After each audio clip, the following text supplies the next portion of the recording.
20শে December আমরা একটা খবর দেখাই, বেলঘরিয়া এক্সপ্রেসওয়ে সেখানে 3 কিলোমিটার রাস্তা অন্ধকার। কেন অন্ধকার? কারণ বাতি স্তম্ভ রয়েছে কিন্তু কোনো কাজ করে না। অর্থাৎ এমনই 1 কিলোমিটার 2 কিলোমিটার নয়, 3 কিলোমিটার রাস্তা জুড়ে শুধুই অন্ধকার। ফলে দুর্ঘটনা বাড়ারও তো প্রকোপ খুবই ছিল। নিউজ 18 বাংলায় 20শে ডিসেম্বর এই খবর আমরাই দেখাই, আর তারপর ছবিটা বদলায়। নিউজ 18 বাংলার খবরে জের বেলঘরিয়া এক্সপ্রেসওয়েতে বাতি স্তম্ভ মেরামতি করা হয়। অর্থাৎ আবারও নিউজ 18 বাংলার খবরে জেরে তৎপর হয়েছে প্রশাসন। প্রতিনিধি সুবীর এই মুহূর্তে আমাদের সঙ্গে রয়েছেন। সুবীর, বারবার আমরা দেখেছি যে নিউজ 18 বাংলায় যখন সমস্যার কথা সামনে তুলে ধরা হয় তারপর প্রশাসনের টনক নড়ে, তৎপরতার ছবি সামনে আসে। আর এখানেও তো সেই পরিস্থিতিটা একই। 3 কিলোমিটার রাস্তা জুড়ে যখন শুধুই ছিল অন্ধকার, তখন বাতিস্তম্ভ মেরামতির কথা কেউ ভাবেননি। নিউজ 18 বাংলার খবরের পরেই তৎপরতাটা নজরে এলো। দেখো, একদমই ঠিক। এলাকার বাসিন্দারা যারা অভিযোগ করেছিলেন আমাদের কাছে, এবং সেই অভিযোগ পেয়ে ঘটনাস্থলে যাই এবং আমরা সেই খবর 20শে ডিসেম্বর কিন্তু নিউজ 18 বাংলায় আমরা তুলে ধরি। এবং সেই খবর সম্প্রচারিত হওয়ার পরেই কিন্তু নড়ে চড়ে বসলো বরানগর পৌরসভা। এবং গতকাল থেকে কিন্তু কাজ শুরু হয়েছে। অর্থাৎ যে 3 কিলোমিটার রাস্তা সেই বেলঘরিয়া এক্সপ্রেসওয়ে, সেই জায়গায় কিন্তু মাটি খুঁড়ে কেবল বসানোর কাজ শুরু করেছে বিদ্যুৎ দপ্তরের যারা কর্মী রয়েছেন তারা। পাশাপাশি তোমাকে জানিয়ে রাখি, বরানগর পৌরসভার তরফ থেকে এই যে 3 কিলোমিটার যে অন্ধকার ছিল সে লাইটও কিন্তু জ্বালানো কাজ শুরু হয়েছে। এবং যথেষ্ট খুশি এলাকার মানুষজন এবং নিউজ 18 বাংলাকে ধন্যবাদ জানিয়েছেন বরানগর পৌরসভা কর্তৃপক্ষ। পুরো একদম 2.5 কিলোমিটার থেকে 3 কিলোমিটার যে রাস্তাটা আছে, পুরো রাস্তাটা জুড়েই আমরা কেবেলটা লেইং করছি। এবং খুব তাড়াতাড়ি 1 মাস আমাদের টাইম লাগবে, কারণ এটা তো অনেক সময় থাকে একটা কাজ। মাটি ঘুরে কেবেল লেইং করে তারপর আমাদের সব কিছু ঠিকঠাক করতে হচ্ছে। তো 1 মাসের মধ্যে পুরো বেলঘরিয়া এক্সপ্রেসে পুরো আলোকিত হয়ে যাবে। আপনাদের চ্যানেলের মাধ্যমে বারবার এটা ফোরকাস্ট হচ্ছে দেখে আমরা উদ্যোগটা আরও বেশি বাড়িয়ে দিলাম। কারণ হাইওয়েটা সাধারণ মানুষের যাতায়াত নয়, বড় বড় গাড়ি যাতায়াত করে, যার কারণে যে কোনো মুহূর্তে এই পাড়ার প্রতিবেশীরা রাস্তায় এপার ওপার করতে গেলে অসুবিধা হবে। আমাদের পৌরসভার পক্ষ থেকে ইতিমধ্যে 8-10টা লাইট জ্বলার মতো ব্যবস্থা করেছে, বাকিগুলো 8-10 দিনের মতো হয়ে যাবে। আমরা দেখেছিলাম জিনাতকে বাগে আনতে রীতিমতো হিমশিম খেতে হয়েছিল বন দফতরকে।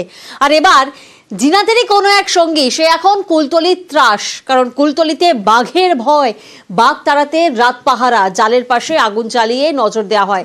কোথায়? মইপিছের বৈকুণ্ঠপুর গ্রাম, সেখানেই কিন্তু বাঘের আতঙ্ক।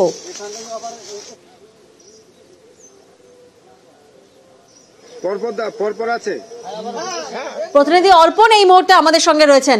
অর্পণ, এর আগে আমরা দেখেছি জিনাতকে বাগে আনতে দফায় দফায় যুদ্ধকালীন তৎপরতায় ব্যবস্থা নেন বন দফতর।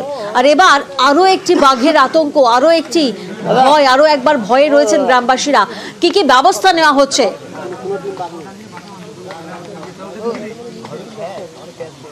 দেখো, ইতিমধ্যেই কুইক রেসপন্স টিম, বাঘ বিশেষজ্ঞ যারা এবং বাঘকে যারা খাঁচাবন্দি করতে এক্সপার্ট, সেই টিমের 17 জন সদস্য ইতিমধ্যেই এই যে বৈকুণ্ঠপুর গ্রাম, সেই বৈকুণ্ঠপুর গ্রামে উপস্থিত হয়েছেন। গতকাল বনকর্মীরা চেষ্টা করেছিলেন বাঘকে খাঁচার মধ্যে যে তাদের ফেন্সিং করা হয়েছিল তার মধ্যে আটকে রাখতে, কিন্তু সেখানে সকাল থেকে দেখা গেল যে সেই ফেন্সিংয়ের যে নেটের যে দেয়াল, সেই দেয়াল টপকে সে চলে এসছে প্রায় 1.5 কিলোমিটার দূরে যে 6 নম্বর বৈকুণ্ঠপুর বা উত্তর বৈকুণ্ঠপুর এলাকা, সেখানে তার অবস্থান রয়েছে। এবং যারা বনকর্মীরা রয়েছেন তাদের তৎপরতা দেখাবো। ইতিমধ্যেই কাঞ্চনকে বলবো যে সাইটে ফেন্সিংয়ের কাজ নতুন করে শুরু হয়েছে। সেই ফেন্সিংয়ের কাজ শুরু করার পরেই কিন্তু দ্বিতীয়বার তাকে আবার সার্চ অপারেশন করা হবে। এবং এই যে এক্সপার্ট টিম তারা এসছেন, এই এক্সপার্ট টিম অর্থাৎ বাঘ ধরতে কুলতলিতে এক বিশেষজ্ঞ টিম গঠন করা হয়েছে। বাঘের ছাপ দেখা যাচ্ছে, বাঘের ছাপ এসে পশ্চিম দিক থেকে এসে পূবের দিকে যাচ্ছে, পূবের দিকে ধার ধরে চলে যাচ্ছে, আবার দক্ষিণ দিকে যাচ্ছে। ষাঁড় মরেছিল, সেই ষাঁড়ের লোভে, ষাঁড় খেয়ে সেই লোভের জন্য বাঘটা এসছে এখানটায়। আচ্ছা, এই যে ফেন্সিং করা হয়েছে, ফেন্সিং এর গোড়া দিয়ে দেখা যাচ্ছে ওর পায়ের ছাপ, এর গোড়া দিয়ে কি ঘুরেছে? হ্যাঁ, এই গোড়া দিয়ে ঘুরেছি, গোড়া দিয়ে ঘুরেছি। কত দূর থেকে ছাপ দেখা যাচ্ছে? অনেক দূর, আমাদের 1000 হাত দূর। আচ্ছা, ও 1000 হাত দূরে গেছে। ওইদিকেও এই নেটের গোড়াতে দাগ রয়েছে? হ্যাঁ, চার ধারে ঘুরছে বাঘ। আচ্ছা, ও কি এই জঙ্গলেই রয়েছে? এই জঙ্গলে রয়েছে। আর এবার আপনাদের দেখাবো বাঁকুড়ার বিষ্ণুপুর, সেখানে অবরোধ, আন্ডারপাসের দাবিতে অবরোধ। বাঁকুড়ার বিষ্ণুপুরের রেল ওভারব্রিজে সমস্যা, ওভারব্রিজ তৈরি হওয়ায় বন্ধ রয়েছে আন্ডারপাস, ফলে শহরের সঙ্গে কার্যত বিচ্ছিন্ন প্রায় 20টি গ্রাম। প্রতিনিধি দেবব্রত এই মুহূর্তে আমাদের সঙ্গে রয়েছেন। দেবব্রত, কি এমন পরিস্থিতি যেখানে অবরোধে পর্যন্ত নামতে হলো? কারণ 20টি গ্রামের বাসিন্দা যদি এভাবে কার্যত শহরের সঙ্গে বিচ্ছিন্ন হয়ে থাকে তাহলে তো চরম সমস্যায় রয়েছেন তারা। একদমই, দেখো সম্প্রতি 1 বছর আগে বিষ্ণুপুরে যে রেল স্টেশন রয়েছে তা সেই সংলগ্ন এলাকায় 60 নম্বর জাতীয় সড়কের ওপর একটি ওভারব্রিজ তৈরি করা হয়েছে। সেই ওভারব্রিজ উদ্বোধন করার পরে বিষ্ণুপুরের অপোজিটে যে 20টি গ্রাম রয়েছে সেই গ্রামের মানুষজন যখন বিষ্ণুপুরে প্রবেশ করছে তখন তারা ওভারব্রিজে প্রবেশ করতে পারছে না, কারণ হেঁটে যাওয়া যাচ্ছে না, ওভারব্রিজ দিয়ে বারণ করা রয়েছে এবং সাইকেল নিয়ে তারা বিষ্ণুপুর শহরে প্রবেশ করতে পারছে না, যেহেতু 60 নম্বর জাতীয় সড়ক রয়েছে।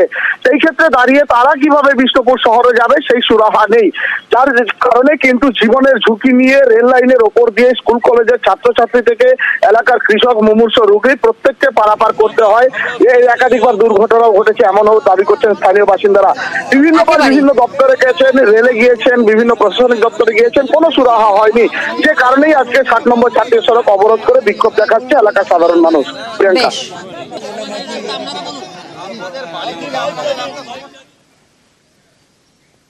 আজ সুপ্রিম কোর্টে 26,000 চাকরি বাতিল মামলার শুনানি রয়েছে। প্রধান বিচারপতির এজলাসে এই শুনানি হবে। গত শুনানিতে যোগ্য অযোগ্য বাছাইয়ে জোর শীর্ষ আদালতের। তারপর বিস্তারিত রিপোর্ট পেশ করে রাজ্য প্রতিনিধি মৈত্রী এই মুহূর্তে আমাদের সঙ্গে রয়েছেন। মৈত্রী, আজই তো 26,000 চাকরির প্রার্থীর ভবিষ্যৎ নির্ধারণ হবে সুপ্রিম কোর্টে।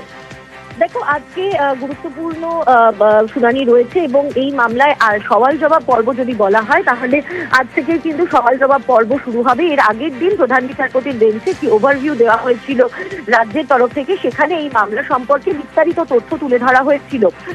আজকে এই মামলার মূল সওয়াল জবাব পর্ব সেটা শুরু হবে এবং আমরা আশা করছি আর কিছুক্ষণের মধ্যেই এই মামলার শুনানি শুরু হয়ে যাবে।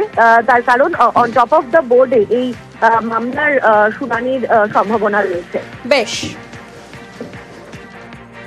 আর এবার দেখাবো কিভাবে দিনে দুপুরে হাওড়ায় গঙ্গা দখল হয়ে যাচ্ছে। গঙ্গার বুকে তৈরি হচ্ছে বহুতল গঙ্গা চুরির এমনই চাঞ্চল্যকর অভিযোগ স্থানীয় এক প্রমোটারের বিরুদ্ধে। তিনি অবশ্য অভিযোগ মানতে নারাজ। দুদিনের মধ্যে এলাকা পরিদর্শনের আশ্বাস বালি পুরসভার।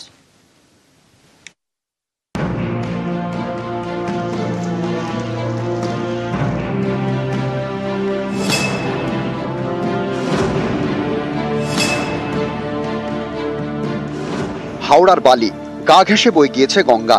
এখানেই কেদার ঘাট, আইনকে বুড়ো আঙুল দেখিয়ে এই ঘাটের কাছেই গঙ্গা চুরি। গঙ্গার বুকে প্রায় 10 ফুট দখল আর নদী পাড়ে প্রায় 40 ফুট রাবিশ ফেলে বোঝানো হয়েছে গঙ্গা। গঙ্গার বুকেই তোলা হচ্ছে বাউন্ডারি ওয়াল। বালি পুরসভার অফিসের কাছেই এভাবে রমরমিয়ে চলছে গঙ্গা দখল করে বহুতল নির্মাণের কাজ। চাঞ্চল্যকর অভিযোগ স্থানীয় প্রমোটার মহেশ সুরেখার বিরুদ্ধে। স্থানীয়দের দাবি বালি পুরসভা সব জানে, তারপরেও তারা নির্বিকার। হাই, ওরা বলছে নাকি যাদের সঙ্গে কিনেছে, যাদের জায়গা কিনেছে তারা নাকি বলেছে আমাদের গঙ্গাতে জায়গা। হ্যাঁ হ্যাঁ হ্যাঁ হ্যাঁ, এটা ঘিরেই তো কাজ হচ্ছে। ও এটা উঁচু ছিল অনেকটা, তারপরে খাল ছিল, ওখানে কলা গাছ এই গাছ পুরো হতো, কেটে দিয়েছিল। না না, রাত্রিবেলা কাজ হতো, সারাদিন কাজ গার্ড দিয়ে করছে। হ্যাঁ হ্যাঁ, দেখতে না পায়।